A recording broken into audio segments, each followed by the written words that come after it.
Hello, friends. Your old pal Justin Robert Young joining you here. And, sometimes you get the bear and sometimes the bear gets you. We are trying to bring you more and more of this visual content for We're Not Wrong. But every once in a while, there's a little bit of a screw up. And so the beginning part of this episode doesn't have audio.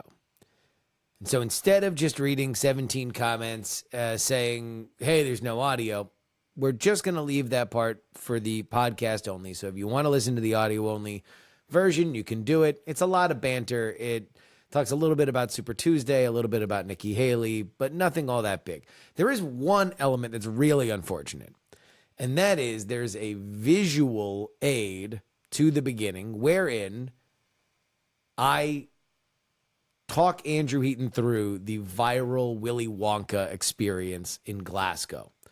If you have not seen the viral Willy Wonka experience in Glasgow, go ahead and Google that. Long story short, the star of that show is a depressed Oompa Loompa. And right before we recorded, the great and powerful friend of mine, Mr. Andrew Main, sent me this gift for my birthday, which I will play for you right now. Hello, Justin.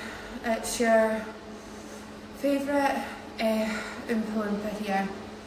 Good luck in your political journey and your podcast from your favourite Willy Wonka depressed Oompa Loompa.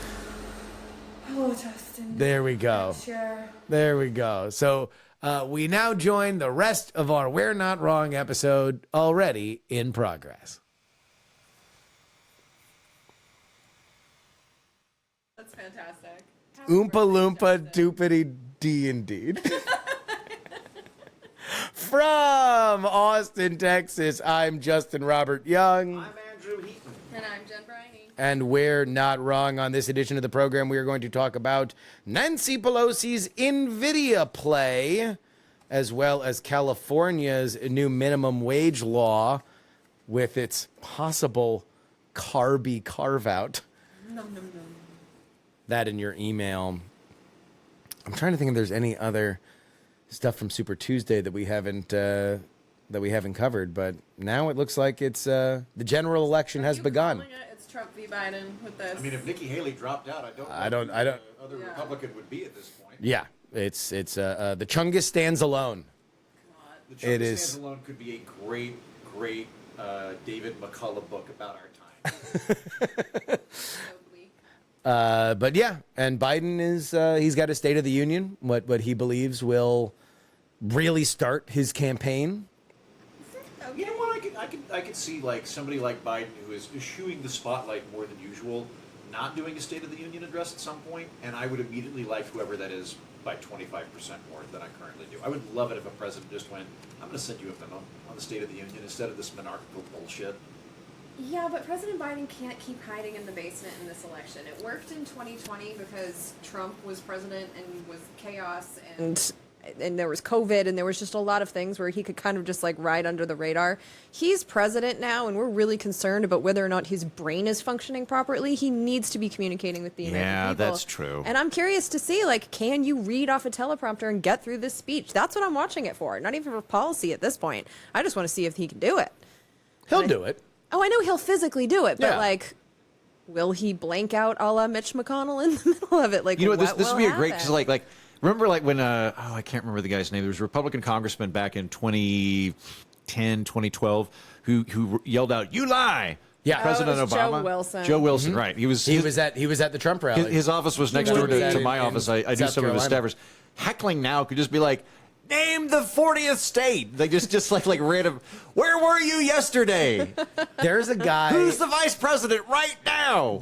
There's a guy in the press corps, and I don't know who it is, but he is always there for Hunter Biden whenever Hunter is on Capitol Hill, which he's been a few times lately.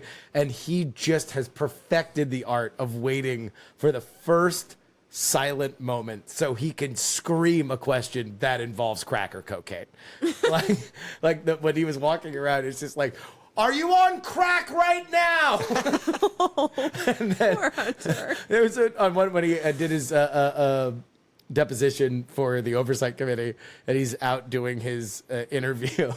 And Hunter, Abby Lowell, his lawyer, does their thing. Hunter doesn't speak, but they're walking off, and this guy, it's the same dude. He's just like, "Was it your Coke in the White House?" Whose Coke was that? Did we ever find out? It was the world may never know. Yeah. We know there's cameras Who there. could it be? Who could it be? Oh, man. It's not like they restrict access, is it? I mean, I assume you could just walk into the White House, whatever. You could be anybody's Coke in the whole country. They don't I'll restrict bet access. you it's the There's no same guy security. who posted or put the pipe bombs in front of the RNC and the DNC on January 6th. Yeah, and Yeah. also, like, can you imagine how much easier it would be to solve such crimes if people had unique fingerprints? Just how easier that would be? Like, you could just, I don't know, look at the fingerprints near the cocaine.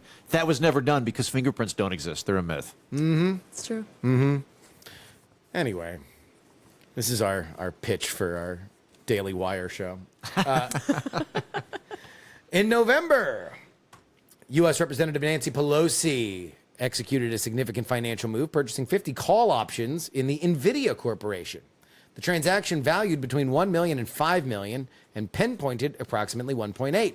These options, acquired at the strike price of 120 and set to expire in December 2024, were bought when Nvidia's share prices fluctuated between $476.90 to $503.35 cents. This investment has since burgeoned, with the current worth exceeding $3 million, netting Pelosi and her husband Paul a profit surpassing $1 million. This return substantially outstrips the annual salary of a U.S. representative and even that of the Speaker of the House, the position that Pelosi has held, showcasing the exceptional performance of Nvidia, which recently joined the $1 trillion market cap club, partnered with the U.S. government on an AI research initiative. Pelosi stock transactions, especially those involving Nvidia, have drawn scrutiny and sparked debate amongst the ethics of Congress members engaging in such stock trades. Critics highlight the timing of Pelosi's trades, notably her purchase of Nvidia shares before the government's enaction of the CHIPS Act and her trip to Taiwan in support of the U.S. semiconductor spending. Despite selling Nvidia shares at a loss in July of 22, a move that, in hindsight, cost her millions in potential profits, Pelosi's financial activities continue to influence legislative discussions. This has led to increased calls for prohibiting congressional stock trades, with legislative proposals directly referencing Pelosi, such as the Pelosi Act, aimed at curbing such practices amid concerns over potential conflicts of interest. Nvidia, of course, has become a hot company with the rise of AI. The lack of AI compute and the need for it has given the chip maker another very, very, very significant avenue, in addition to selling to gamers and crypto miners. Jen, this was your topic. Beyond the pale? Should this be illegal? Or just some shrewd dealing from old Nance? I mean, I think it should obviously be illegal, because if you just look at the timing of so many of these things, it just looks like they're using insider information. Like, being the now minority leader in the House, but she was the Speaker for a long time, she knows which companies are going to benefit from the CHIPS Act. She knows what's in it better than any, regular person would. Well, she's not the minority leader. Hakeem Or Jeffries. the, yeah. Yeah, but she's Ranking Nancy Democrat. fucking Pelosi. She's still she's the running the lady. Democratic Yes, Party. Like, yeah. let's not stop pretending that Hakeem is controlling anything. She's Nancy Pelosi. And just the insider information that she has, and not just her. Like, Michael Collins, he, in January, he bought $65,000 worth of the cryptocurrency Ethereum. And 2 days later, the SEC approved the first cryptocurrency ETF. Wait, he must be brilliant. We Right? should give him more power, because he's so good at predicting stocks. He'd be great to put in charge of our economy. I know. It's like, once these people get into Congress, they have a crystal ball. Yeah. And Nancy Pelosi, because she's so well known and because she had so much power, we focus a lot on her. She's actually the number 9 most successful person in Congress when it comes to stock trading. Number 1 by far, not even close, is Brian Higgins, who just resigned a couple weeks ago. But he's up 240% in the year 2023. He said, "Smell you later, losers," and then got into his Zeppelin and took off across the skies. Just took off. Now he's going to be the CEO of some performing arts center or something. I don't know. But number 2 is Mark Green, a Republican of Tennessee, showing that this is completely bipartisan. He's up 123%. And Nancy Pelosi was number 9. She's only up 66% in 2023. Loser. But this is so widespread. And when you look at the list, I just retweeted it on my Twitter/X page, whatever, at Jen Briney. But if you want to go and check it out, it's Democrats and Republicans, and they're all up. They're all up. So how is it that none of them are losing if they're not using insider information? And it's like, it shouldn't be something that we have to prove. It makes me trust all of the motivations for these people in Congress so much less to know that they're trading on these individual companies. It has to be illegal. And yet, we have Unusual Whales that's reporting all this stuff. We have the Nancy Pelosi stock trader Twitter account, which I really enjoy. We have people that are telling us about these trades every single day. They've actually even created an app. Do you guys know about Autopilot? No. Autopilot's hilarious. It's an app that automatically trades whatever Pelosi is trading, like as soon as they find out the information. They kind of have high fees, so I haven't bought into it yet, but it's kind of like, I don't condone it, but if you're going to do it, like, might as well make some money off of it. But apparently, like, the people that are on Autopilot, you're just getting whatever Pelosi gets. I think it's hilarious, but it's also awful. But there is a small group of people in Congress that are trying to get the momentum to make this illegal. They are so vastly outnumbered. And it really bothers me how little I hear from the American people in election year about this. Like, this is one of the things that I feel like is just such an obviously corrupting influence in Congress. Like, why aren't we screaming about this, trying to make it stop, where corporate influence is so impactful in this Congress? Like, how is this not a bigger thing in an election year? Or the fact that it's March, can we make it one? Because it's just so brazen. Heaton?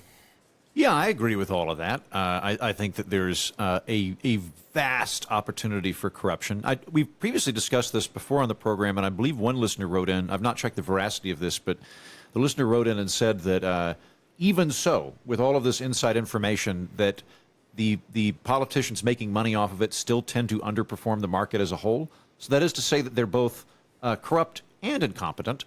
I don't think that listener is correct, not from what I've seen. Yep. You know what? Either way, I'm opposed to this because it is an opportunity for people to leverage their privileged positions on behalf of taxpayers to get rich, and that is corrupt, right? So, I don't know why we have rules in the executive branch that don't appear to apply to the legislative branch. There was this guy named Jimmy Carter.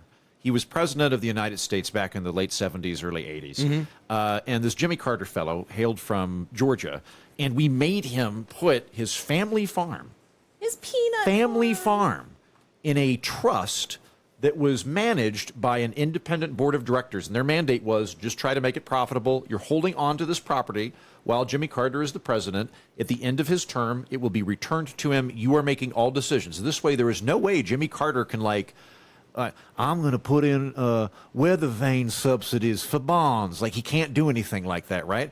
And they fucking sold it. They sold his family farm and gave him the money when he got out. They were like, here you go. We sold your farm while you were at the White House. Ha. That was what we did with the president. Was this like a prank? Yeah. No, I mean, they apparently that board took their job seriously and they looked at the data. But farms aren't super profitable, by the way.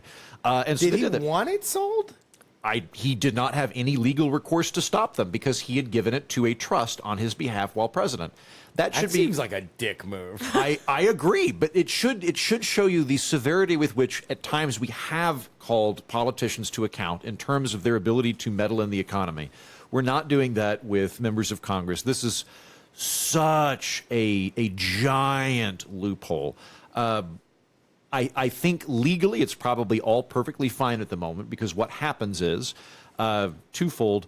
Legislators are required to report any stock purchase they make within 6 months of having made the stock purchase. Yeah. By the way, they With don't. offensive ranges. Yeah, and they don't even do that. By the way, because They often have to get shamed to do yes, it. they will do it maybe within some of them do it promptly, some of them 9 months to a year. There's no consequence to it. But even then, Well, someone was recently fined $500. oh my, I would pay $500 to just have Congress pick stocks for me right now. That's a sweet deal.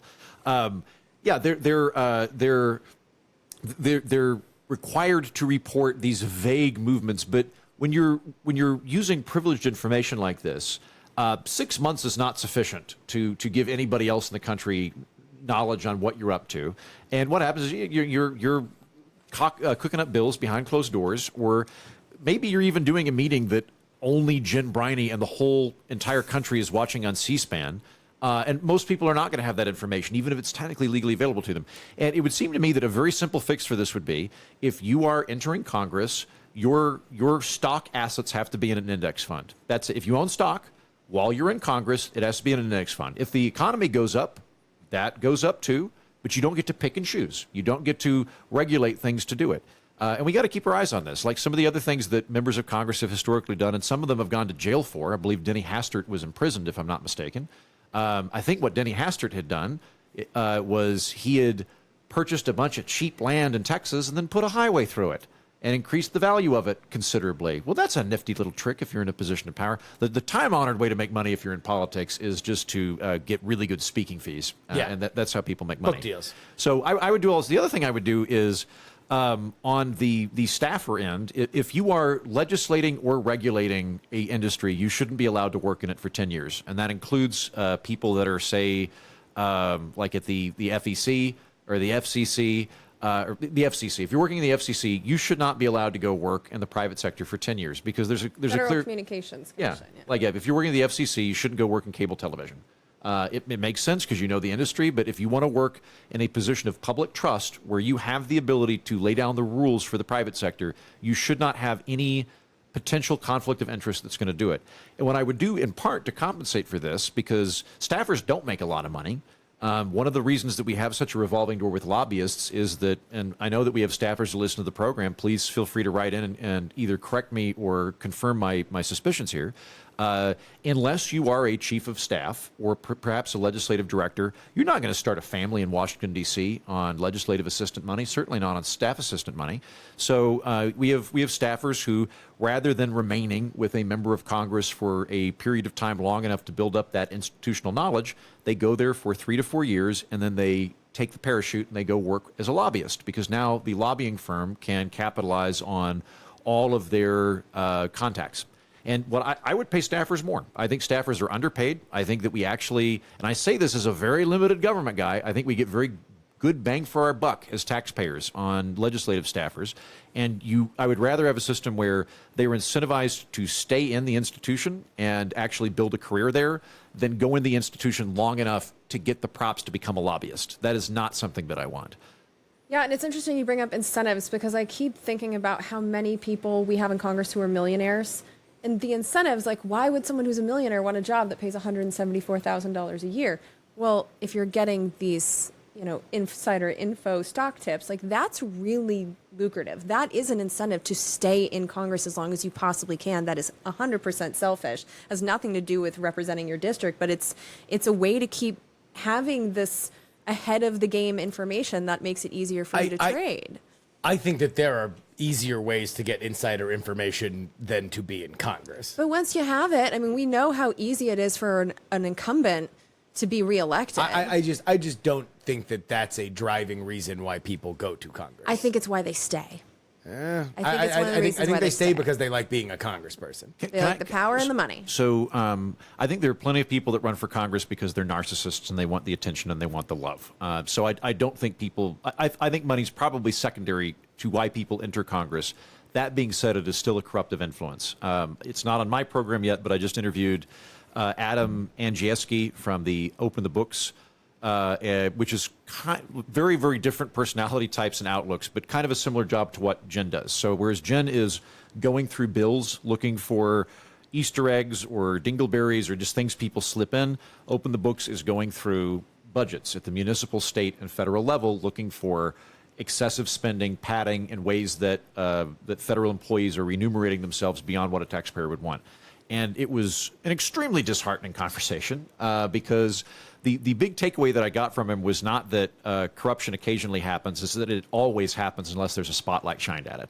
And that could be straight up corruption where I am willfully embezzling money from the taxpayer, but I think the vast majority of it is where I'm a good guy and I ought to be paid more, and I'm going to put in a little bit of overtime and I'm going to fudge those numbers and I'm going to increase my salary by about 20% where it should be. And that all happens. And I think that happens at the congressional level of I'm a good guy and I'm here and I'm making the world better and it's better for me to be here than my opponent. And yeah, I'm gonna push this over into the industry that got me elected because that's what the folks back home want. And there's a couple people I owe favors to, and yeah, I'm going to do that. Maybe they'll pay me on the back end. All of that stuff happens, and we need to have bright lines. And Can I ask this question? How do you regulate it if... that's the best question. Yeah. That's the best question right so there. Right now, let's say that you ban Congress people from selling and buying stocks full out. Yeah, just index funds and bonds. Let's say for the Congress people, families too? How Yes. far does the family web go? Because so much of the Pelosi stuff but is how Paul. far? Is it spouses, kids, ex-spouses? Like where? How far in the web are we banning? Yeah, this is a very good question, and I am not sure how to do this. I think spouses 100% have to be included. Okay. Have to be included. Not ex-spouses, just spouses. We're like Yeah. partners because like this would be, like I'm domiciling with somebody and I Yeah. consider them my wife, but we're not legally married, right? Yeah. So it'd have to be partners. Yeah. The kids, Like Willie Brown when he was separated from his wife, but he was dating Kamala Harris. So would Kamala Harris, if Willie Brown was a congressperson, be banned from buying and selling stocks? I mean, my instinct is to ban more than is necessary because it is such an important position of public trust. So boo fucking who if your kids can't stock trade? Okay, so we got spouses, kids, and anyone that you're living with. And let's say if you're living with them within, let's say, the 3-month timer. Yeah, that Okay. seems fair to me. Because just knowing how this works, I mean, we say that Nancy Pelosi is making these trades. She's not. Paul is. Like, they are a family. They share a bank account. Like, that's who's actually executing these things. And so, I think, family members, it's just too easy. It's just too easy to say, oh, it wasn't me, it was my husband. Like, okay. I don't think there's going to be a perfect solution to it. I think this is better than the status quo, though. So, like some of the problems that I could foresee arising from this, and Justin, I do think this is genuinely the best question, rather than us trying to glean the hearts of members of Congress or ascertain the relative motivation that's financial versus fame versus legitimate public service. This is a much better question because it's nuts and bolts. One of the problems that I could foresee is, let's say you are a very honest person and you went into finance and you have no interest in politics and your dad gets elected for Congress. Am I now required to leave my job? That's a good question because you're imperiling the livelihood of somebody that might be a very decent person that had nothing to do with any of this. And that is going to be some collateral damage we'd have to worry about. I'll argue that already exists in other capacities. So, for example, you can't have 2 federal judges on the bench that are related to each other at this time. I theoretically, if I skyrocketed through law school and then passed the bar, I could not be appointed a federal judge because my dad's a federal judge. He would have to. This happened in the Oklahoma courts a couple of years ago where a very, very respected judge took retirement 10, 15 years early because his son-in-law was up for a judgeship and he wanted to make sure he got it, so he ended up leaving. He ended up being the collateral damage for it. I'm less worried about judges than I am about stock picks for sons, daughters, and things. I think that there's, to some extent, you make a better maze, you get smarter rats. We're never going to have the ability to go into the hearts of legislators and say, you have to not want to make money. You can't do that. You can piss them off a little bit, and you can at least put some roadblocks in front of that behavior. In the same way that on the staffer end, there's many, many restraints that restrict staffers and what they can do. When I was a staffer, the Lord Mayor of Kaiserslautern gave me a tie. And I had to go to my chief of staff, and we had to have a conversation about whether we thought it was worth more or less than $18. We concluded that because it was clearly made out of polyester, it was probably worth about $12, and therefore I could keep it and did not need to report it to the House.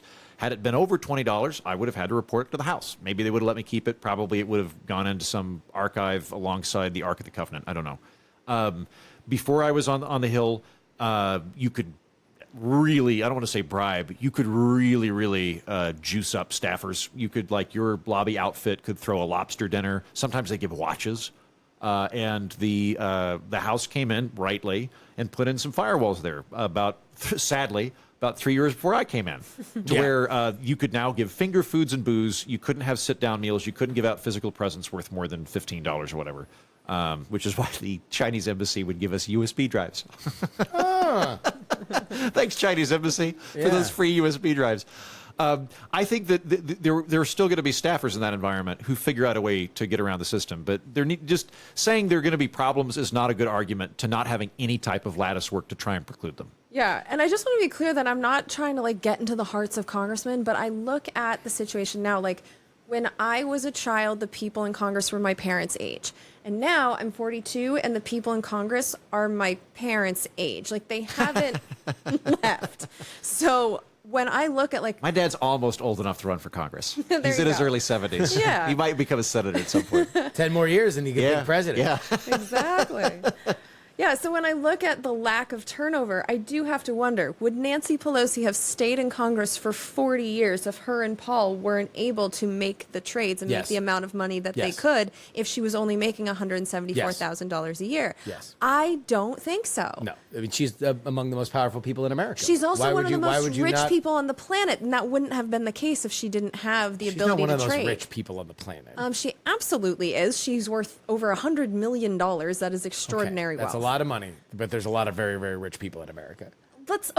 Dude, when she went into Congress, she was not I am not saying measuring that she didn't make a lot of money in Do you Congress. not see my point? Jen, let's flip the let's flip the table on Justin here. I disagree with you that if she were not able to, if she magically we were able to make sure that none of her influence in any way came back via stocks alone. Let's just take stocks off the table. Number one, I don't think that stops her from making a bunch of money outside of it. To me, the Pelosi family stock trades are far less disgusting to me than the shitty documentaries that they keep paying her daughter to fucking air on HBO.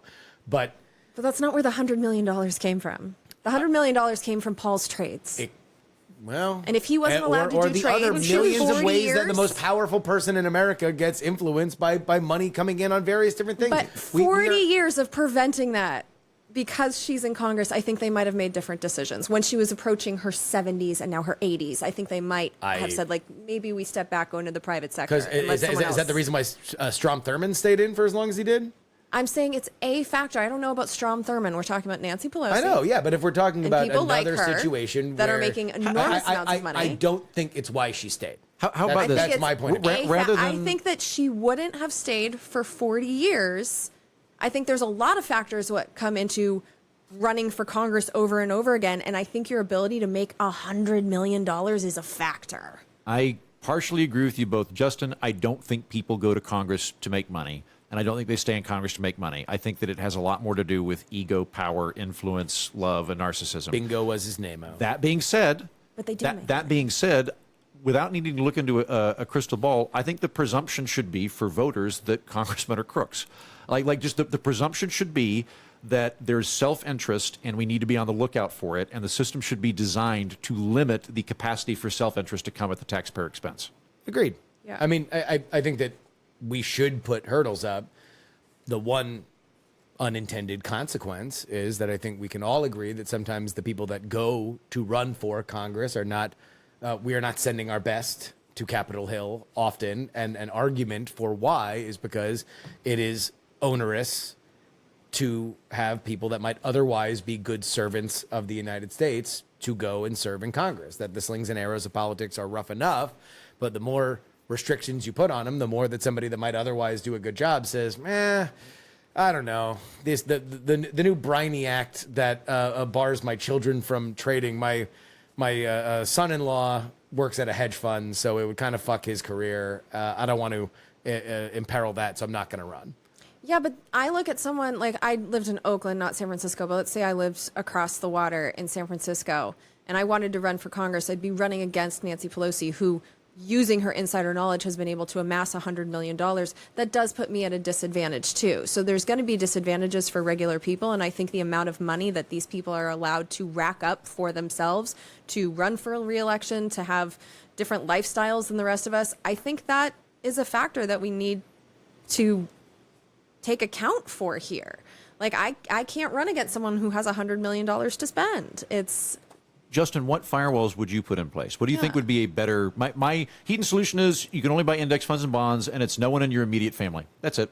What would be better? I think, and defining what immediate family is to me is also something that you have to really think about. And it'll have some minimal collateral damage, but again, I would posit that it would be better than the alternative. I mean, look at Hunter Biden. He definitely is a classic loser, and yet because his last name was Biden, he did get advantages that were unearned. So I feel like it works out. But he was doing it the old-fashioned way, just literally selling his name. Yeah. And he wasn't even going through the hoops of making a, if safer than the average, bet in the casino that is Wall Street and then watching it come in. But you brought up another example. Do you Yeah. really think, I think her name's Alexandra Pelosi, would be able to make these movies if her mom wasn't Nancy Hell no. Pelosi? I No, think- so it's like there's advantages but that's, too. Exactly, but that's what I'm saying is that like the fixation on stocks is more, in my opinion, because it gives people a news peg to say, I'm frustrated with the corruption in Congress. And I'm frustrated with how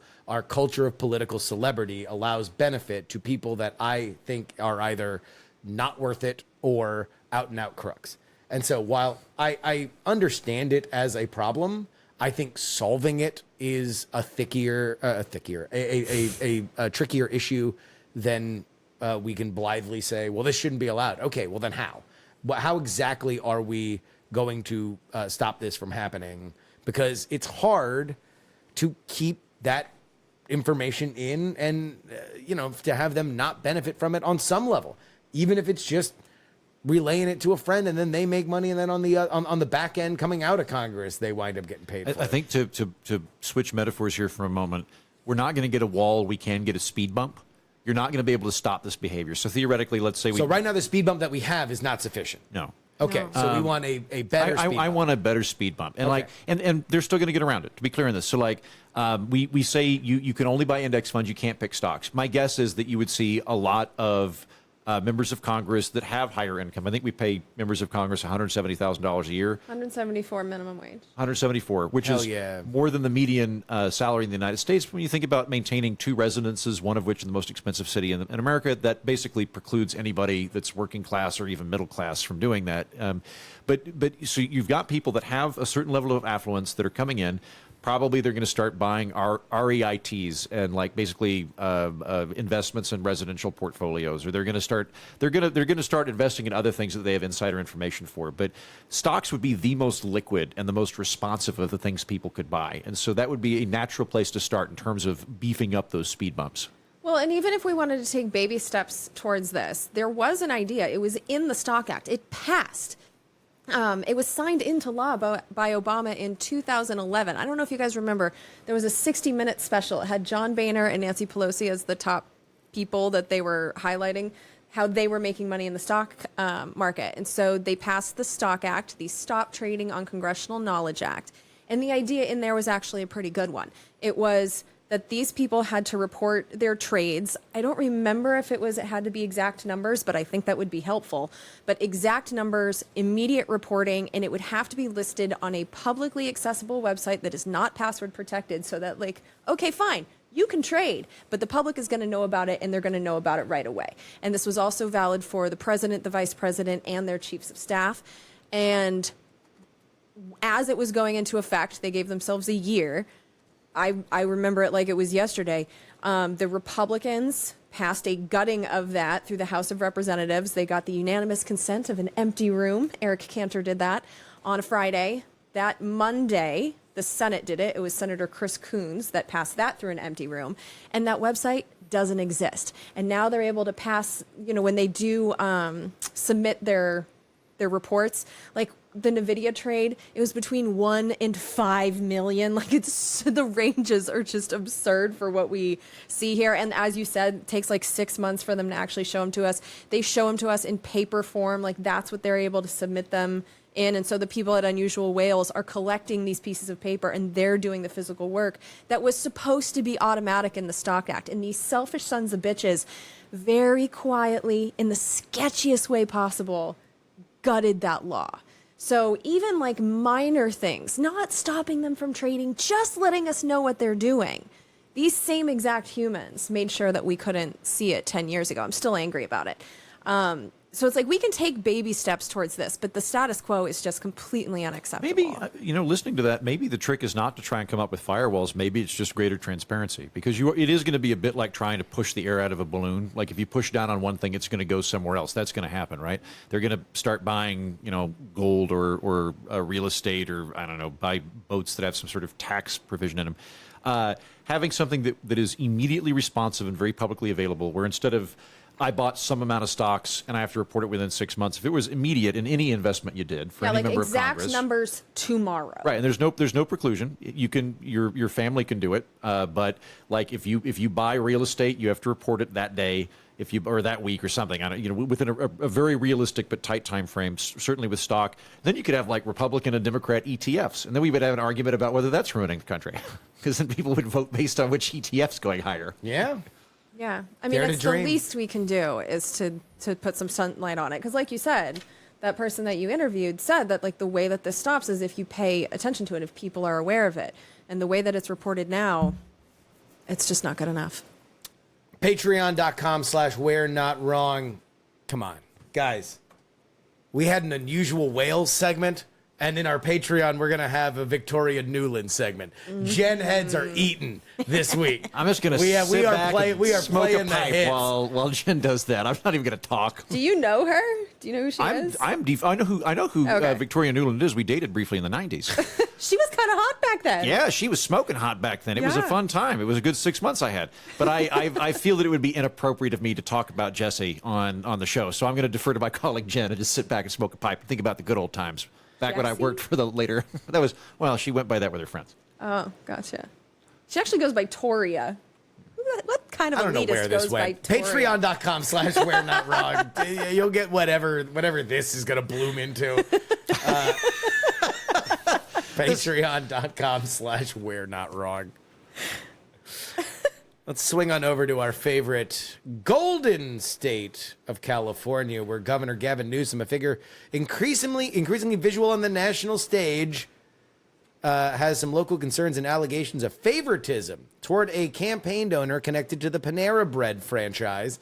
The controversy emerged following a Bloomberg report prompting demands from Republican leaders for an investigation by the California Attorney General.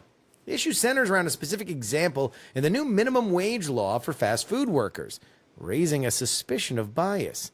This law, signed in September, increases the minimum wage to $20 an hour for over 500,000 workers in the sector. The exemption, benefiting restaurants with on-site bakeries, has led to accusations against Newsom, given his historical connections to Greg Flynn, a substantial donor and owner of several Panera Bread franchises. Despite these claims, Newsom's office and other stakeholders argue that the legislation's intent was never to favor any single company, but to clarify the definition of a fast food establishment.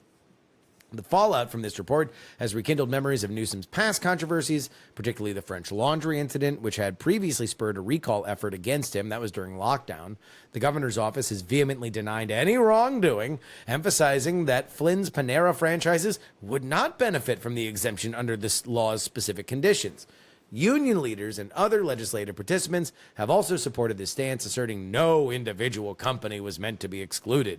Despite Flynn's acknowledgement of his opposition to the initial law and his discussions with the governor's office, not Newsom directly, he contends that he never sought specific exemptions for his bready business. This situation has sparked broader debates and more. Mr. Andrew Heaton, how will this affect fast food workers just struggling to make a living wage? It sucks if you're at Wendy's. If you're at McDonald's, you'll probably be okay. I would recommend people invest in McDonald's if you're in the state of California.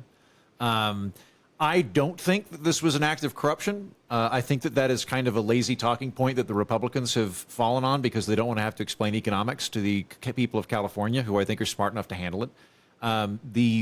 What I have seen is that the provision that has exempted Panera Bread was a provision specifically that says restaurants that make their own bread would be exempted On-site from this, bakers, which yes. would not be Panera. Panera brings it in from other locations, so that it would not even appear to include Panera Bread. Would it be like Dunkin's? Subway, maybe? Because Subway has they've got the bread things. They make bread. Maybe. Well, and this is part of why I think ultimately this is folly. It's just a weird exemption. Like, do we know why? Well, see, this is the problem with price controls. Is like you can approach price controls in two different cards on the table. I don't think price controls work. I would much prefer having like UBI, where we all put our money in a hat and we divvy it up to everybody in the country, and you're guaranteed a minimum income regardless of whether you're working or not, or if you're taking care of your parents, you still get money. That to me is a far more equitable, smart redistribution system than trying to Rube Goldberg it through labor price controls. So noting that I do not think price controls work, and I think there are better ways to help poor people than price controls. There's two approaches you can do with price controls in terms of the labor market. You can either have a big, broad price control, which is going to have all sorts of collateral damage. So if you have like the constant pushes for $15 minimum wage in the United States federally for all businesses, there's more economic variance geographically in the United States than there is between the nations of Brazil and the United Kingdom. It would literally make more sense for UK and Brazil to have the same minimum wage than it would make for the United States to have the same minimum wage, because there's so much more money in Northern California than there is in Mississippi that pretending that these are the same economies is insane. And it would really, really put a lot of people out of business and increase unemployment, according to the Congressional Research Service and other nonpartisan governmental entities. So that's the one way to do it. Big, ham-fisted blanket approach. I think that that's a very bad idea, and California, to its credit, didn't go that route. Other places that do things like that, the United Kingdom makes a distinction in its minimum wage based on age. So there's a different wage for people that are under 21 than there is for people over 21. I think the smartest people are the Scandinavians. I think they've got the best model for this. I think America's kind of dumb. What's the Scandinavian one? Scandinavian model, they don't have minimum wage. What they have is brokered agreements between workers and businesses in individual sectors. Sounds like unions. Yeah.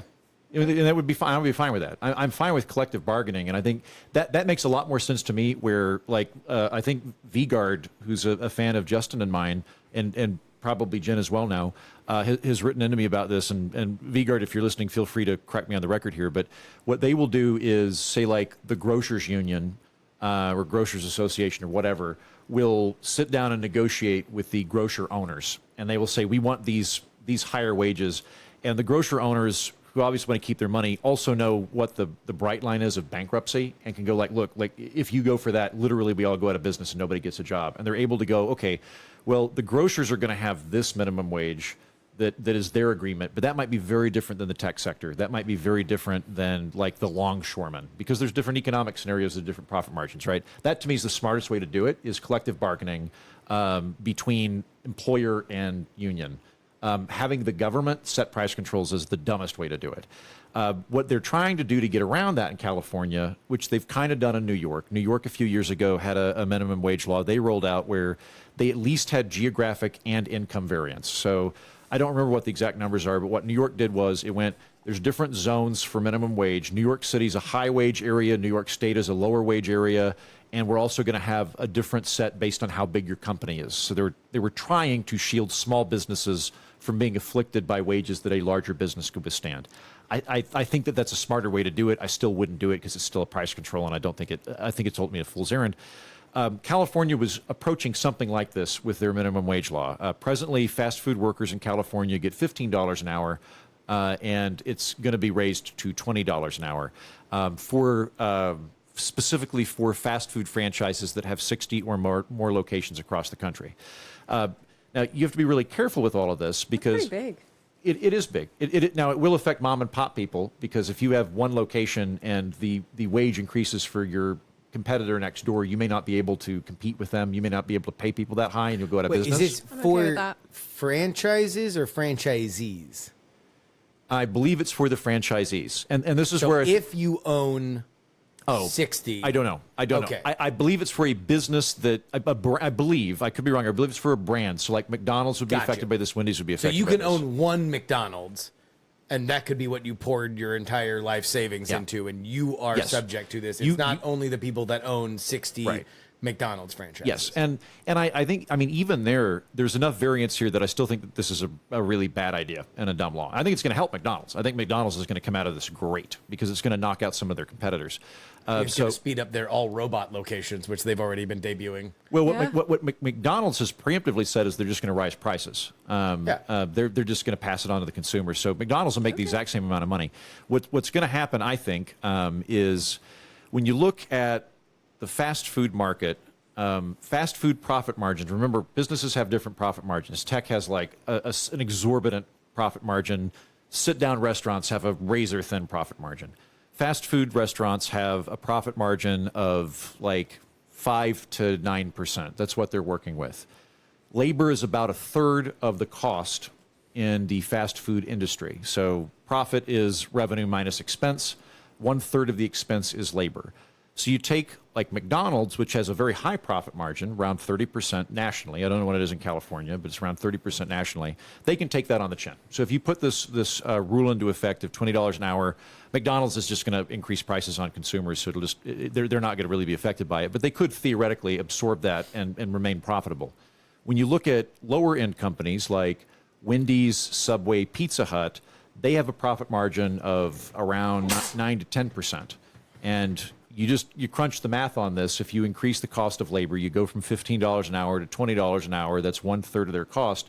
They no longer become profitable. So Wendy's, Subway, Pizza Hut now run at like a 0 profit margin or a -1 profit margin. They either go out of business or they're forced to raise prices and might go out of business because people may not pay them. Pizza Hut, on the flip side, has already announced that it's cutting 1,200 jobs. So the immediate effect of this law was not to raise the income for people, it was to eliminate their jobs. Pizza Hut just went, well, we can't afford that. We're going to fire 1,200 people and we'll just outsource delivery functions to Grubhub and Seamless.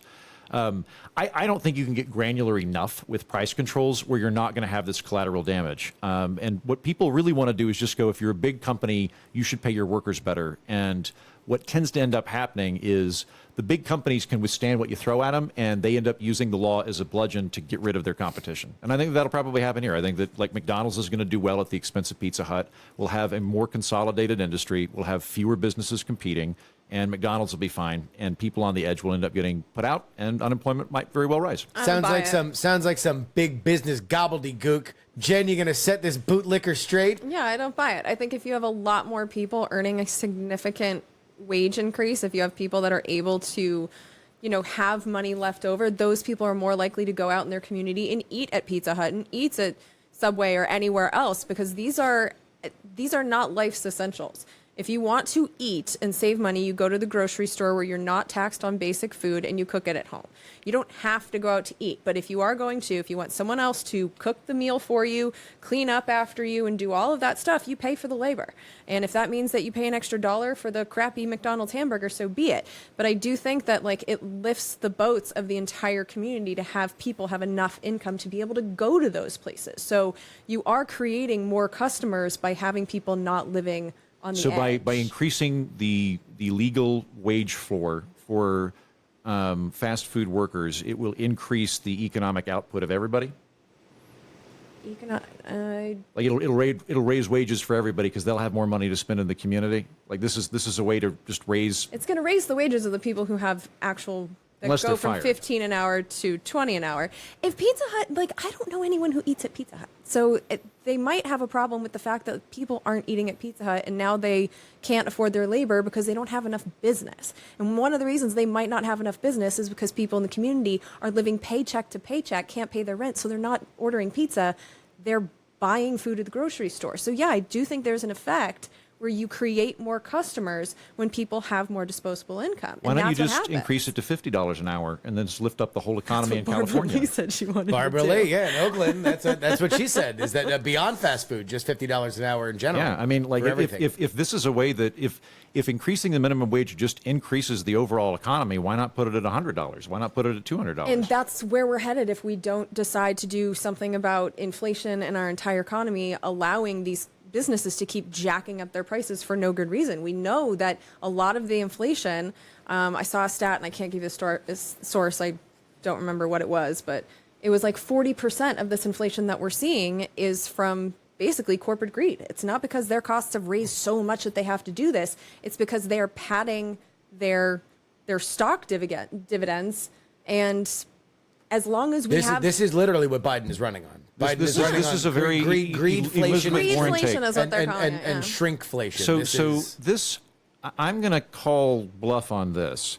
I think that companies are operating at maximum greed at any given time. I don't think that companies weren't greedy 2 years ago, and then suddenly every company in America went, we should be more greedy. If so, why? And if so, why did that happen in France? Why did that happen in Britain? Because it did happen. Everyone is seeing this increase in inflation prices. happened. I'm saying that. I'm just saying I don't but think we were that coming greed out is of the explanation Oh, for it. I absolutely think that it's a major So we're more part of greedy it. now than we were 2 years ago. Yes, because when What we were was the coming inciting out, incident? Yeah. COVID. Oh, I was going to say Avatar. COVID too. made people more greedy. Yes, because when you were coming out of COVID, we were told that there's this massive supply chain issue, and these companies saw an opportunity to jack up prices. And if they do it all at the same time, we all just pay it. They all got together at like the League of Greed. But they're competitors. Yeah. Yes. Yeah. And they all said, we're going to quit competing. And they said, Go to- I'm a Kroger commander, and we all need to raise our prices at the exact same time. You guys can go ahead and make fun of me all you want, but everybody knows what I'm talking about is true. All of the prices have gone up. Everybody. The prices have gone Yes. up. What No, I'm For saying is, everything. I don't- Rent is no, constantly that's- going I up. don't- Electricity I is think that- going I up. think if Food we- is going if up. we I'm still explain- talking. All of these prices are going up. And so when you have people that are working for $15 an hour, working full time, sometimes doing 2 and 3 of these fucking awful fast food jobs, and still can't pay the rent, and the prices are still going up, to not increase their wages, it's inhumane. It's not fair. You understand, And so if though- we want, hold on. If we want to have this world in which the wages never go up and we never have to have the government intervene, then we also have to have a world where prices are kept at an affordable level. We don't have that. And so wages do have to go up in order for people to have lives that don't completely suck in return for having full-time jobs. So Why I do you I want their lives to suck, Yeah, Heaton? I do want wages to go up, but we're not talking about wages going up. We're talking about legally prohibiting jobs beneath a wage floor. That's what we're discussing. We're talking about banning jobs that pay less than X. Yeah. Wages should go up, and they are for the most part. 2% of the population works for minimum wage. 98% of the population. $7.25 Yeah, an and hour in this 98% of the country. population is making more than that.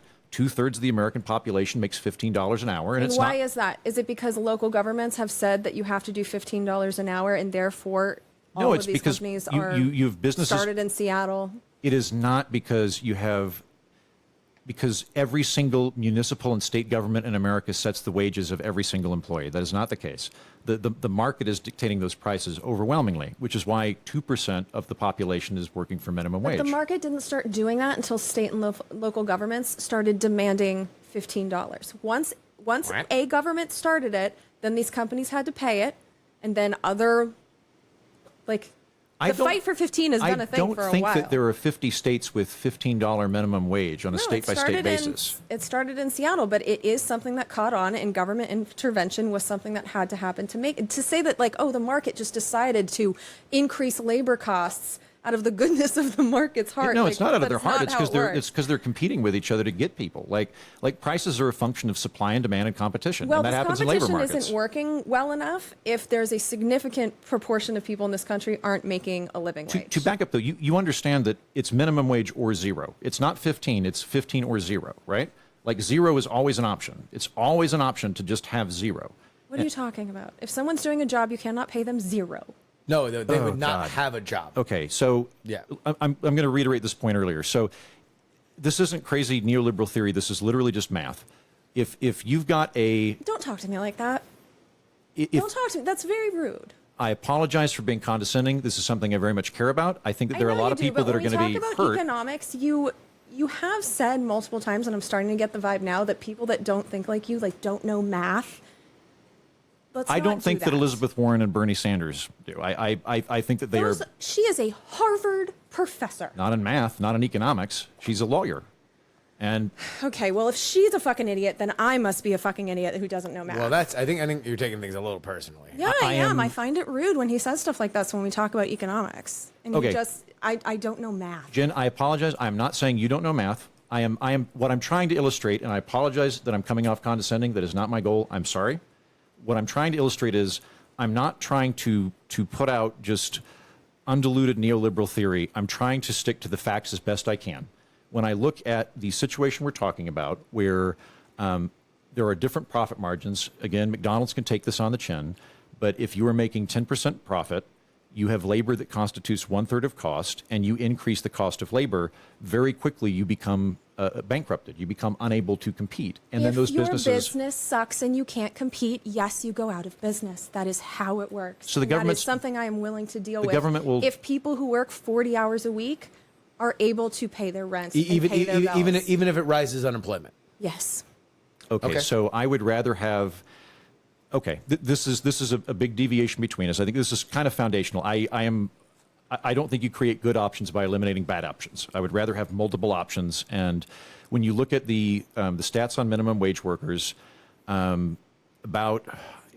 something about like 80% of minimum wage workers go on to a higher paying job within a year.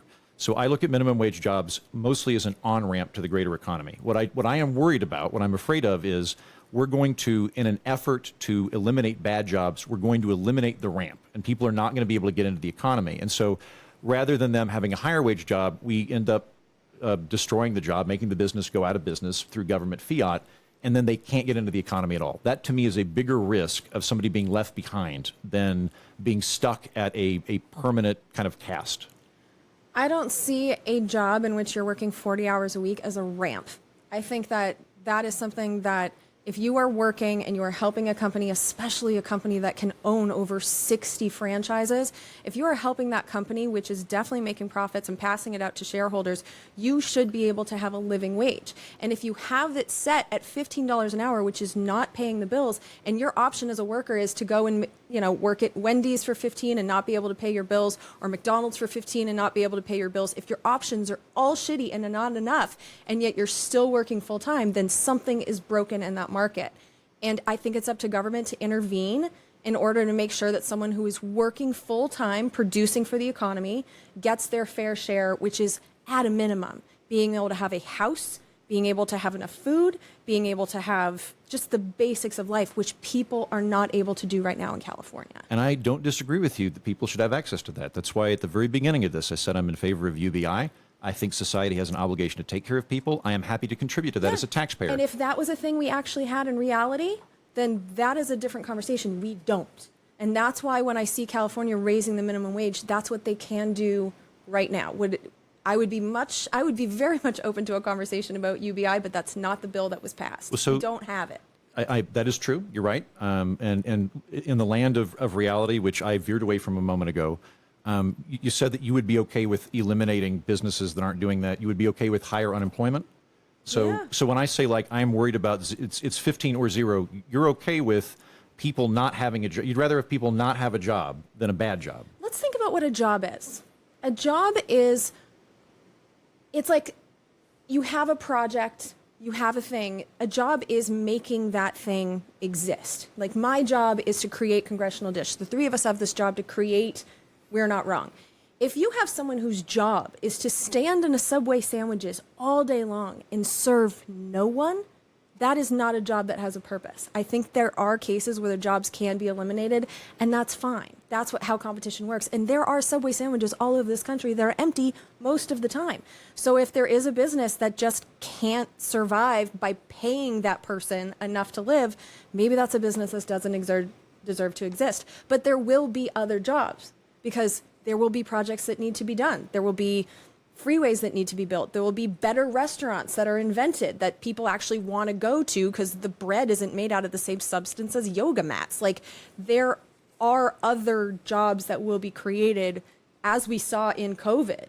We had a ton of people get laid off and a ton of people start their own things. So I don't think that a job is worth saving just for the sake of saving the job. I partially agree with you. I think that the best defense for workers is to have multiple options, and that if they have a better job come along, they should do it. I don't think the way to achieve that is to eliminate a bad job. Again, you don't create good options by eliminating bad options. You create good options by creating good options. So saying this person's job is beneath their dignity and I am going to eliminate it regardless of whether they want it eliminated. I didn't say beneath their dignity. I said not serving a purpose. If this is a business that cannot pay this person a living wage, competition says it should not survive. Every business should pay their employees a living wage. Yes. Every business. Yes. So when this business started and I was paying you guys and it was not as much as it is now. But this was a different thing. The three of us started this together and we knew what it was. But if you're going to, like, let's not compare We're Not Wrong with McDonald's. Like when we're talking about this law, this is something that you have to have 60 restaurants to even have it affect you. And look, I don't know the fact check on this, but based on what Heaton said, McDonald's has to have at least 60 locations. I could just be a franchisee who buys a McDonald's franchise, which is very onerous. I believe it's like $1 million minimum to do it, and then you have to buy from McDonald's exclusively and keep your prices exclusively to what McDonald's sets it. Yeah, and I would never do that. Well, sure, yeah, but I mean, I think that it's very easy to slip into the idea that all McDonald's are owned by the McDonald's Corporation. While there are some, the idea of franchising is that you are buying into this and you are entering an agreement to go along with it, and you have very, very narrow options to deviate from that. So the people that could be affected by this law can just be a person who put together the money to open a McDonald's. But the person that is also affected by this law is the person who's working at the McDonald's who cannot pay her rent. And I care about that person just as much as I care about the business owner. And if that business owner chose a location that sucks and doesn't have enough customers to make up for the fact that, like, you know, can't pay their employees a living wage, it would have enough customers today, but tomorrow after the law goes in, then the math would change and it would not have enough customers to do it. And that, I think, is the line in the sand. Is you're saying that's fine. This was something that was there to benefit the people. And so if you can't make money, sorry, sucks to your asthma, you're out. And everybody else who was working there, but there's another choice. You can raise your prices, which is exactly what he said is probably going to happen. As a customer, I would pay the extra buck if I liked the place. I will say franchisees do not have that option immediately. If corporate says they can raise the prices, then they are allowed to do it. But for McDonald's and Burger King and Subway, you do not have a choice. You are going by your corporate. That's part of your franchisee agreement. Yes, but corporate also has the ability to give you the permission to raise the prices. You do have a corporate overlord and a corporate daddy that can help you out if needed. Like, this isn't a situation where they do not you just franchisees die. Well, then maybe franchises are not a good business to be in. If there are multiple options to go to, which we all want, and you are working at a job that doesn't pay you enough, then you should just leave that job and go to those other options. But I don't think that we should have the government. What if all the other options pay the same shitty amount? That's the problem. That's why we're raising the minimum wage, because all of these options, if it's all 15, 15, 15, 15, I'm looking at all my options and none of them pay my bills. I think two things. I think that you're going to end up really helping large businesses at the expense of small businesses.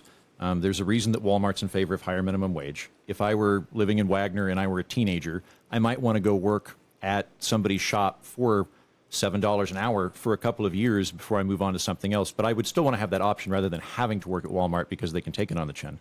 But one of the positive things we've got out of this today that I'm genuinely glad that we've got is the Congressional Research Service and a couple of other entities like that. When they run the numbers on like a $15 an hour minimum wage, what they come up with is there are some jobs that will have a higher price, but the overall net amount of jobs will decline. So unemployment goes up, but some of the jobs have an increase in salary. I am not willing to take that deal. Jen, it sounds like you are willing to take that deal. You're okay with higher unemployment if the existing jobs have higher wages. I am not. I would rather have lower unemployment and have a sliding scale. But what do you do about the people who are working full-time and cannot afford food and shelter and clothing? Like, how do we justify that? I don't eliminate their job. I think that does not help the situation. Going from being employed in a shitty job to not having a job is not an improvement. But do you think it's fundamentally fair in a country as wealthy as this that we have people who work full-time jobs and cannot afford the basics? No, I don't. But I still prefer a better option to a bad option. So like Pizza Hut letting 1,200 people go, that was not a benefit to those people. They had a shitty minimum wage job, and now it doesn't exist. Well, it's a benefit if they find something else for $20 an hour. If. So I want to make sure I follow this. So the idea would be maybe we get rid of peripheral struggling businesses and we sort of consolidate large businesses and then they end up paying higher wages? I think that's where we are. And then we can also have people that start their own businesses because they're unemployed. And that's exactly what we saw in COVID. We have other projects that get funded. I mean, I don't think that Pizza Hut not having jobs means that nothing else will ever be created. No, I don't disagree with that either. There are plenty of family-owned businesses that do just fine because they're excellent. They can learn to code. My main thing would be, it's like when we talk about minimum wage, what we're talking about, the mechanism is we're banning labor beneath a threshold. And that means that whenever we talk about $15 an hour, we're talking about 15 or 0. Those are the options available to the company. So the company can always outsource, fire, something like that. We're not talking about a situation where you're guaranteed employment at X. That is not a thing. We're talking about you're either hired at X or you're not hired at all. I am worried about not getting hired at all. And I think that price controls are going to be an ineffective method of raising the wages of people. It's better to have a more competitive environment, have more options available to them. That, I think, is the better scenario. I mean, I would like that too, but this is what we got. I do have one more thing to say about this, just on the politics of it. Yeah. We had the economical discussion, but I do want to get to the Gavin of it all. Yeah. This is one of those situations that makes me absolutely bonkers, where I am seeing the executive be blamed for the sins of the legislative. Because Gavin Newsom did not write that bill. He was the pen. He signed it into law. That was created in the legislature. So to even say like, oh, there's a friendship between Gavin and the bread guy, well, it wouldn't matter because he's not in the position to write the bill. You don't think that he has influence on this? I mean, influence, but like, was he actually writing it? Did he slip that in? He doesn't even have the power to slip that in. So this is one of those things, like if you're mad about the contents of the bill, the California legislature is actually where you want to look for that influence. I agree with you. I think like I think that this was the Republicans should have come up with a more charming version of what I just did and had that be their argument. They should have argued against this on policy grounds. They didn't want to do that. They wanted to turn it into a personal attack. When you look at this, again, like I don't think Panera is even exempted. But the guy that owns Panera, who went to the same high school as Gavin Newsom, didn't go to high school with Gavin Newsom. Yeah, they didn't know each other. They went to school at different years, and they didn't meet till they were in their 40s. Yeah. So the portrayal of this as Gavin Newsom helping out his buddy, possible, that does happen in politics. I mean, not right now, but in the past, minimum wages have been used as a weaponized way to punish people. That does happen. Regulatory capture. Regulatory capture. We don't need to get into it. The origins of minimum wage at the very beginning of when we started doing that were rather odious. Sure, we can do another 40 minutes. I'd rather not. Oh, God. But in this instance, though, like I am the Gavin Newsom bit, who I'm no fan of. I also don't feel particularly obliged to run under the bus. The only bit that did give me pause was when he said this is about sausage making. Like that was an odd way to say it, because like his statement of this was sausage making to me is like, look, I had to wheel and deal. That's how that translates to me. Whereas like I would have just been like, if all of this is above board, I would have gone, no, he's not. Panera's not affected by this, and I didn't know him until I was in my 40s. And so he had a very odd response, and I get why people are keying off of that. But I agree with you. I think that this is the legislature, and ire should be directed at the legislature for this. Look at us agreeing. Love We're it. not wrong pod at gmail.com. Underwater with high information voters, it is we're not wrong pod at gmail.com. Death penalty for white collar crimes writes, per capita annual GDP is about $80,000. The average lifespan is 77 years, so destroying $6 million in value is equivalent to destroying an average person's life work. Should we kill these men? I'm afraid I am against the death penalty in general for blue-collar workers, violent people, and white-collar workers. So while I enjoy the out-of-the-box thinking here, I'm afraid I can't join you on just basic foundational principles. More limp-wristed horseshit.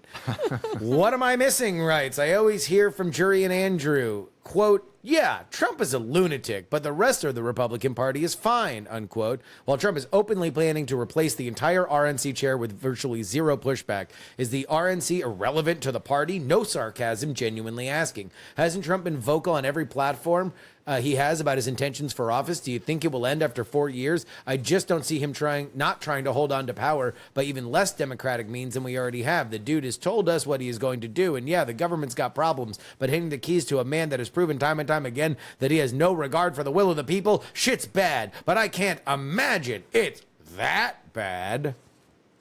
Let me start here. Yeah. Every 4 years when there is a new person, or whenever there is a new standard bearer of the party, like Trump was in 2016 when he won the nomination, it is customary to marry the RNC to the campaign. Now, what was different in the past is that the RNC was so stable that you really wouldn't have that big of a shift. You'd keep a lot of the people that were there because they knew the ropes. The post-Trump, the Republican Party has become a lot like the Democratic Party, which does very dramatic shifts in leadership. I also think that there was probably a good chance that Ronna McDaniel would have stayed on. It was only because of some reporting by Jennifer Van Laar of Red State that showed a lot of expenditure problems that the RNC had, that they were spending more money on things like fruit arrangements than they were on get out the vote machinery and stuff like that. Fruit's That's good for you. Has lots of fiber. true. But I think it was more along the lines that people remember of, like, Michael Steele had a big controversy for spending money at strip clubs on the RNC company credit card than it is Trump necessarily. Michael going Steele went to outside the strip norm. clubs on the RNC. That actually makes me like Michael Steele more. I know, Because right? Michael Steele is such a dork. I think it might have even been like S&M clubs. Like it was Really? Yeah. I want him to come back now. Yeah. He seems like a good dude. He's still on CNN. Yeah, he's a just pundit just now. podcasting with Rick Unger. Great guy. Love Rick. But otherwise, anything on the Trump of it all? Yeah, let me clarify, because the writer or the listener begins with, I always hear from Jury and Andrew, yeah, Trump is a lunatic, but the rest of the Republican Party is fine. If I have given the impression that the Republican Party is great but for Trump, Yeah. please let me set the record straight on that. I think what I generally want to indicate is the Republican and Democratic parties both are giant operations with millions of people in them, and there's a wide range of good faith, intelligent people and utter shitbags in both. And I try to err on the side of the good faith people when I'm discussing Republicans and Democrats. That being said, like, I think both parties as a whole suck pretty bad. I would say that the Democrats irritate the shit out of me and the Republicans scare me. And that tends to be the pendulum that goes for me. Your positions on Trump not relinquishing power, I think, are well-founded by virtue of the fact that he lost the last election and tried to hold on to it through extrajudicial means. And to be fair, I've talked to you about this shit a lot, and you've never said that the Republicans are fine. Yeah, thank you. So, Yeah. yeah. I would probably, like, if I had to pick anywhere to be in a political party right now, I would either be a Colorado Democrat or maybe a Vermont Republican. There's not a lot of places that I would feel comfortable in either party. But I'd probably go Colorado first. Mr. Heaton, my nerd pedantry demands that I speak up regarding your egregious mislabeling of Donald Trump. He is clearly chaotic neutral. Our petty human morals mean nothing to him, and he will not be constrained by society's contempt for good and evil. He recognizes no God, no law, and no authority but the will of Chungus. Point corrected. Thank you very much, listener. And God bless you. This is a wonderful email from someone that is truly and deeply a nerd, and I mean that positively. Why I hate Trump, right? It's hard to really pin down what is wrong, but the best way to describe is biological. Much like the body rejecting a donor organ or an immune system attacking an infection, there's a portion of the political populace, me included, that cannot stand him for things he did or things that he said, and that isn't something that can be helped. Personally, I see right through it to the bully that he is. He's the same bully from my high school, and I really don't want my tormentors to be my leaders. Here's who I think Donald Trump is deep down. I don't think he's the bully. I think he's the kid at the back of the classroom that when the teacher starts talking about Michelangelo's David or the Holocaust, he goes, fart. I think that's Trump. I think he's the kid shooting cats with a BB gun. I think people should probably spend less time analogizing who Donald Trump is to personal bugaboos of theirs and spend more time talking about what they do or do not want out of him or do not want out of Biden. Because when we take these very, very personal stances on people, I think it elevates politicians to the level of celebrity, the kind of people that we want to give leeway to stock trade to their heart's content, because they remind us of people that are doing the right thing, or they remind us of people that are doing the wrong things, and we need to make a deal with the person who's the opposite of that. When in reality, in my opinion, they are tools. You want things out of them, you demand that they do it. If they don't, you replace them. A second term Trump, assuming that he acknowledges that that is the last one he's allowed to have, why would he answer to the people? Because he's by far the more populist candidate right now. That first term, I didn't feel like he was listening to us all that much, so I don't know. Well, not you. I think he was listening to his people. Yeah. I don't think he was listening to me. Yeah. Yeah. You're a cuck and you're a commie. Like, he's talking to real Americans. Okay. Why I hate... is uncommitted really a big deal? In 2012, Obama also faced 10% opposition in the form of an uncommitted vote, but clearly that wasn't an actual sign of any real weakness in the party. Obviously, there are some differences, primarily turnout, but also that might even not be a total bad look for Biden. In 2012, Obama running unopposed got 174,054 votes with 20,833, 10.69% vote for uncommitted. All the rest of the Democratic voters just didn't care. They knew Obama was going to be their nominee and didn't feel any reason to go to the polls. Fast forward to 2024, and everyone is shocked because 101,436, 13.2% of voters picked uncommitted, a clear jab at Biden. But 623,415 voters turned up to an election they clearly did not need to show up in order to show their support for Biden. I feel like this is a jury question.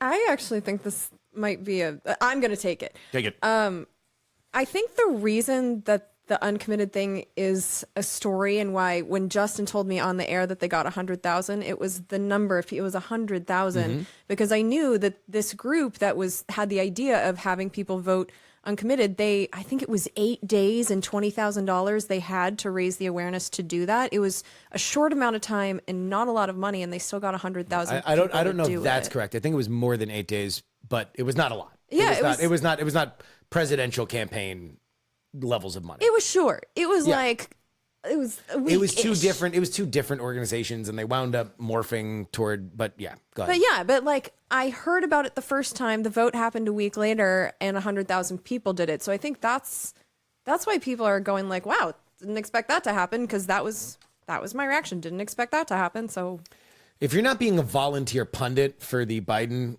campaign, then you have to acknowledge that the Biden campaign was worried about this. And so this matters more because they were worried about it. They spent time, they tried to do outreach to these communities to try to tamp this down.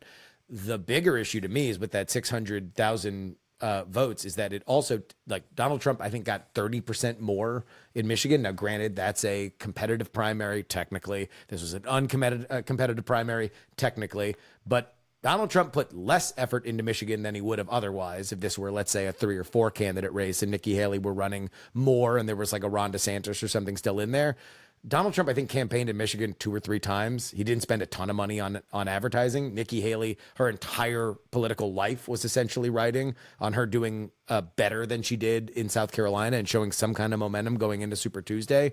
So the Republican base turning out like they did should scare Biden more, alongside of the fact that their number was less when they did put more effort in than they were expecting to, and they have this progressive division.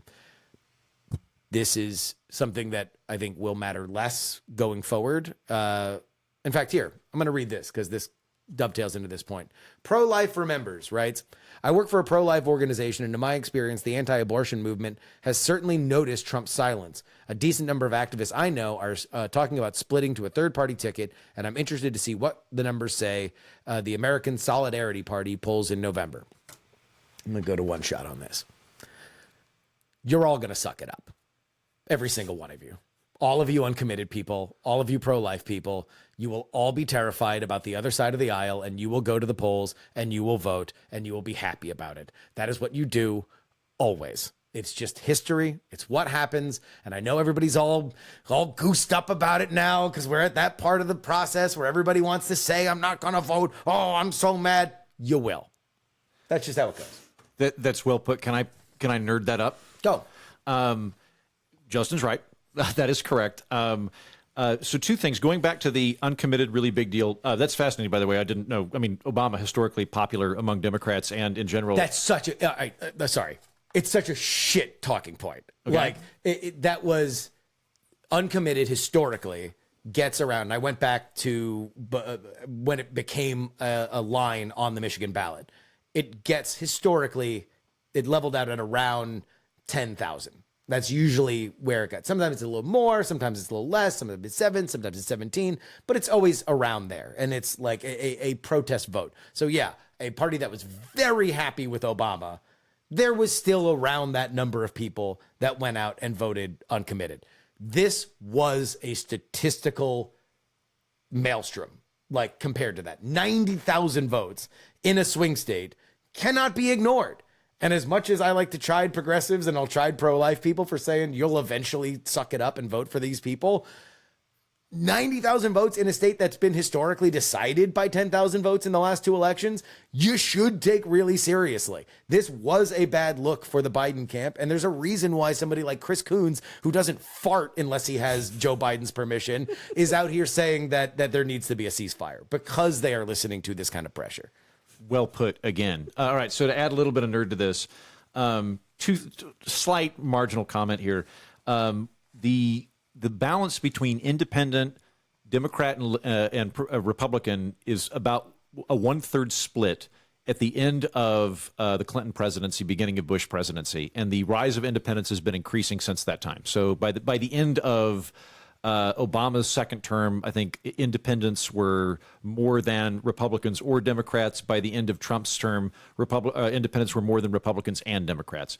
Now, that does go in and out like a lung, and that's to Jury's point. There's 2 types of independents. There are actual wild cards. I would put Jen and myself in that camp, where we are not reliable in the can voters for any party.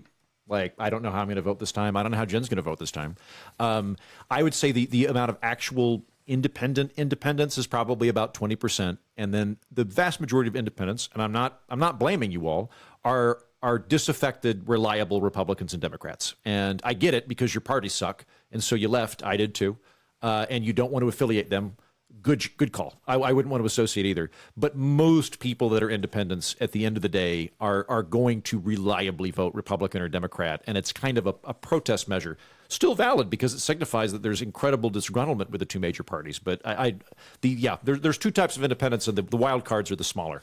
Yeah, and parties are coalitions. Like, there's always churn. Yeah. Like, there are people that fall out and then they find a home in another party, and this happens. IVF emails. Unintended consequences for embryo personhood pop quiz. Will they A, have tax filers get child tax credit for their fertilized embryo in utero and in test tubes? B, people who must pay child support payments to the mothers of fertilized embryos paid by their unmarried sexual partners? C, if 2 illegal immigrants have sex in Texas and now the mother is carrying an American citizen, they cannot be deported because the fertilized embryo has citizenship rights. Or D, all of the above. Fucking gold star to the listener who came up with this. I had not thought of. I went straight to science fiction in the last episode. You were going to second phase legal proceedings in logical continuity, and I love it. First IVF, and then my mind goes to the next logical step about what happens when people who have been frozen after they've been born or after they have died and hope that they'll be resurrected in the future. Would those people have any rights? Or would they just be considered property until they are thawed? For example, if somebody breaks into Epcot and finds Walt Disney's mythical frozen head and accidentally destroys it, would they be murderers, or would it just be destruction of property? We're right back to science fiction, where I feel at home. Thanks. I actually interviewed... DeSantis, answer for this now. Why are you silent?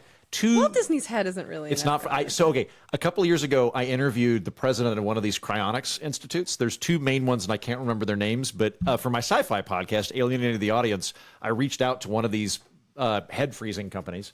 They freeze just the head? This company does not. The one that I talked to, the biggest one does, it has options where you can have your whole body frozen, or for a discount, you can have your head frozen. The one that I interviewed does the whole body. Walt Disney is indeed a myth. That never happened. He might have looked into it at one point. Even that is debatable. He's certainly not frozen. But this does raise some really interesting points. So the people that do get frozen, they do so on the hope that in the future technology will be so good that we could repair your brain when we thaw it out. The problem right now is that if we thaw out your brain, your blood vessels have all crystallized and pop the brain cells, and so your brain turns to mush as soon as it's released. But their hope is that, 100 years from now, 200 years from now, nanobots would be able to rebuild your brain as it's doing that, and then they just give you a new body and or put you in an android body or something like that. And it's complete science fiction, but if in the same way that 100 years ago, if you had a heart attack and died, you were just dead. Now we can, grab a defibrillator and boot you back up again. Could be a thing someday. So there's warehouses just full of frozen heads. Mm-hmm. Yeah. What the Weirdly, and I think it's in Arizona. Like weirdly enough, but They know air conditioning. yeah, that's true. You're right. They know air conditioning. They have like a stupid supply of liquid nitrogen, so that if the grid goes down and their backup generator goes down, it'll remain cold enough to keep the bodies in that preserved state for like, I don't know, a year or something until they get the thing back on. Who pays for this nonsense? The people. But like, you're dead. So Your family. so or your for trust. 100 years, someone's going to pay for your frozen head. The guy that We I all talked have to, subscriptions that we forget about. the guy that I talked to, again, it's been a couple of years ago. The guy I talked to, you're basically buying into a nonprofit foundation, and you are a permanent member. So you're putting your costs up front, and then the money goes in a trust that's used for the maintenance of everybody else. So it's a one-time fee. And what they do is, I think typically they just will their like life insurance policy to the trust, because it's like, I don't know, $500,000 or something, and then they put it in, and then like, yep, your body's taken care of. So long as we keep, it's a Ponzi scheme. So long as we keep getting new people, or alternately, so long as our trust is managed very, very well to where it earns enough profit to keep the coolant going, they'll just keep it going until the nanobots come. That is the most ghoulish, amazing scam I've ever heard. He tried to talk me into it.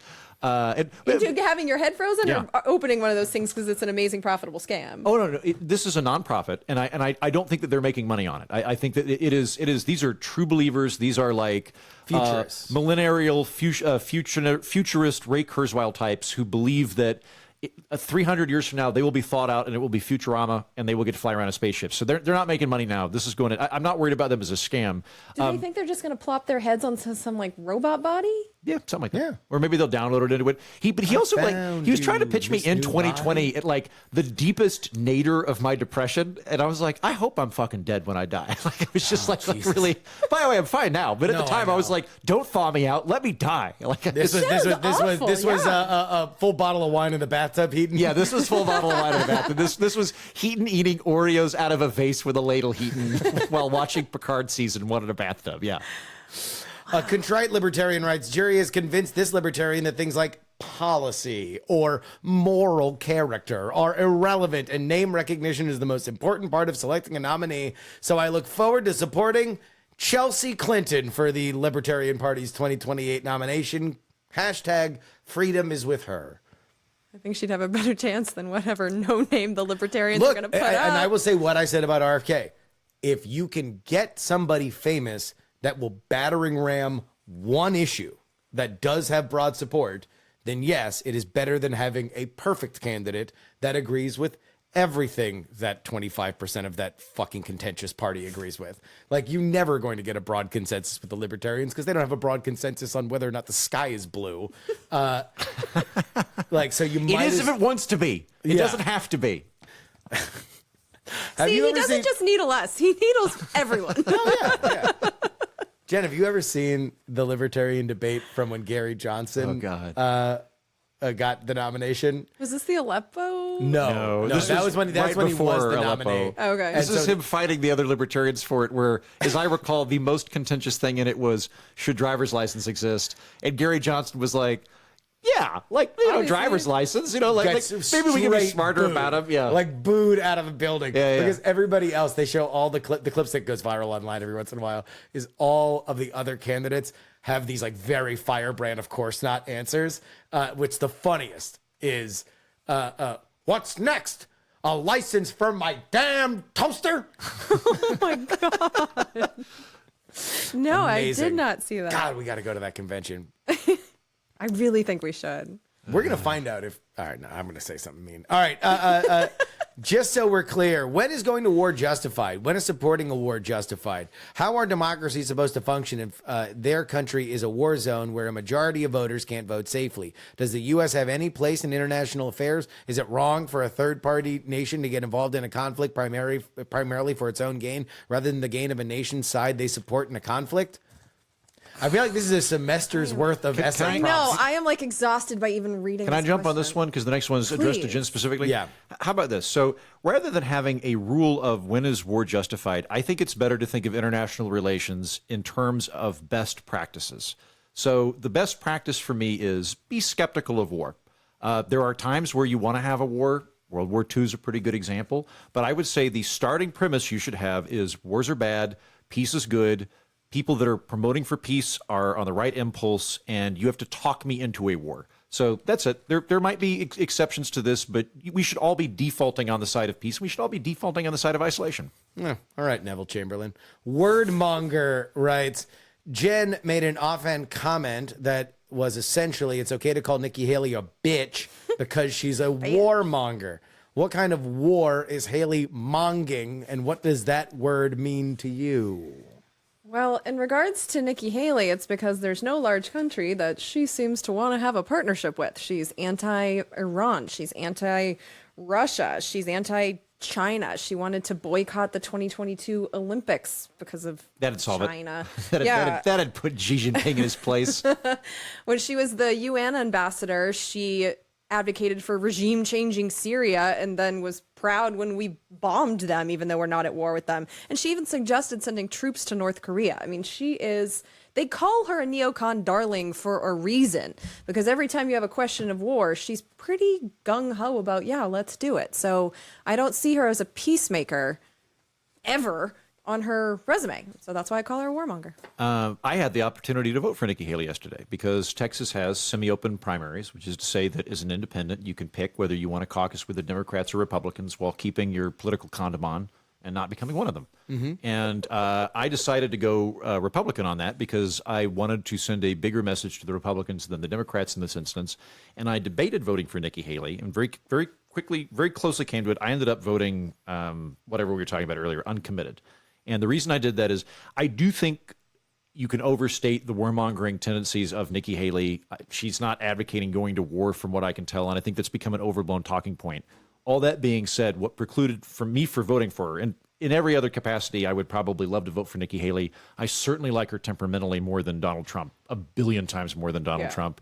And I would fucking love to have an accountant who's an immigrant in the White House. Great. Also, would really like for the first woman to be a Republican, just to kind of smack the Democrats around a little bit. That'd be great. I love everything about her, except I want to turn down the needle on Ukraine. I think that is a really, really big hot spot.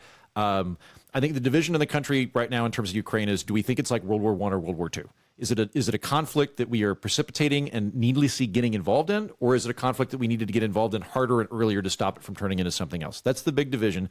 I am erring more on the side of World War I. When I hear Nikki Haley talk about it, she wants to ramp it up and views it as the defense against the Russians from coming in and eventually taking over NATO and things like that.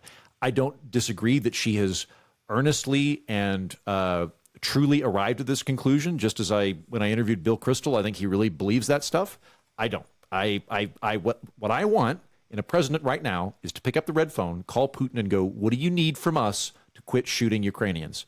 We don't have to agree to it, but I do want to hear what it is, and I don't think that's coming from Nikki Haley. Amen. Well, I think he laid it out to Tucker, and most of it is stuff that I think we already knew. Yeah. The only thing that was the wiggle room was the stuff that kind of reminded me. Like, there's been a lot of media that I've consumed because I too am a little skeptical on this particular situation and our involvement in it. And then it helps to like listen to Vladimir Putin talk and be like, "Oh yeah, you are a dictator." Like, and when he slipped into like denazification thing, I'm like, okay. So regardless of how big of a problem that is, and I do think that there are issues culturally in Ukraine with that, but that's a thing by its definition that only is fixed when you say. We can all agree, all right, these are borders, this would be a vote, you would hold this, and whether or not we could trust him to do it is another thing. But denazification is totally in the mind of Vladimir Putin. He decides when it is all that being said, denazified. I would be curious to see if his conversation with Joe Biden would be different than his conversation with Tucker Carlson. Yeah. The one is diplomatic, the other is PR. And so I'm not sure that he would say the exact same things. If Putin picked up and he went, guarantee me that Ukraine is not going to join NATO and that it will become a militarily neutral state in terms of Russia versus NATO, and we'll get out, I would take that deal in a heartbeat. I mean, if that were the deal. To him, we already promised that, and now we are coming close to going back on it. We're Not Wrong is a production of Dog and Pony Show Audio. Our editor is Mr. Will Saddleberg. On the PX3 program on Friday, we will have a big breakdown of the State of the Union. Yes, it's long. Yes, it's boring. Yes, and know what everybody's going to say by the time that they say it. But I do want to take a long look at it and break it down, mostly because this is, according to the Biden campaign, the beginning of their campaign. And I personally always like to pay attention to anything that campaigns themselves say are big deals. So Friday, go ahead, download that on PX3. Jen, how's your inbox? It's actually been pretty much fine. I only had 3 messages so far that upset me. Good. Yeah, so it's actually been not as bad as I was thinking. But I actually did produce another congressional dish that's going to come out in the next 24 to 48 hours because I've gotten a lot of requests from people to just have a standalone episode. What is the government funding process? Because I've talked about it. We've had so many shutdowns. And so in a lot of episodes, I've put it in there, but there isn't one that anyone could just One share. official, yeah. And just be like, this is how it's supposed to work. This is what to look for when it's broken. So I recorded that and I will release it when it's done. And then I will go to Puerto Vallarta. Nice. Adios. Mr. Heats. I'm going to burn my promotion this week and say, listen to the congressional dish. Jen, I love you. Thank you. I apologize if I ever hurt your feelings. And the only reason that I get so condescending is because I value your opinion so much it drives me batshit when we disagree. But it's only because I really value your opinion. So No, you didn't hurt my feelings. We're okay, fine. good to know. Well, in that Thank case, you for saying that. In that case, then, on the political orphanage this week, I do the trip that Justin and I did down to Mexico. But yes. whereas Justin being the proper journalist that got it out that evening, and me being the hopeful wonk, I took a couple weeks and I really did a deep dive on the economics of illegal immigration, and have really come down on the thesis that you're not going to fix you're not going to fix illegal immigration until you fix legal immigration. I got really into labor policy and agricultural policy. Like, I was blown away to find out this. This is from the USDA. The majority of farming in the United States is done by small family farms. Did you guys know that? Like, I know what you're going to say, but can I preempt you because I don't want to? Yeah. Okay. I would have said initially, this is me, not Jen. I would have gone, but what about Monsanto? Well, Monsanto doesn't do farming. They make fertilizer, they sell seeds, they develop seeds. So there are really big corporations in agriculture, but the actual planting and harvesting, according to the USDA, that's mostly small family farms. I found out a lot of stuff like that and really got into labor mechanisms and why I think we have basically created a black market for labor in the United States. And the only way we're going to fix illegal immigration is if we make it easier to legally immigrate to the United States. So that's on the political orphanage this week. Excellent. Well, that wraps it up for us this week. For Jen Briney and Andrew Heaton, I'm Justin Robert Young. We're not wrong. Okay, I got to piss. I'm wearing a bathing suit.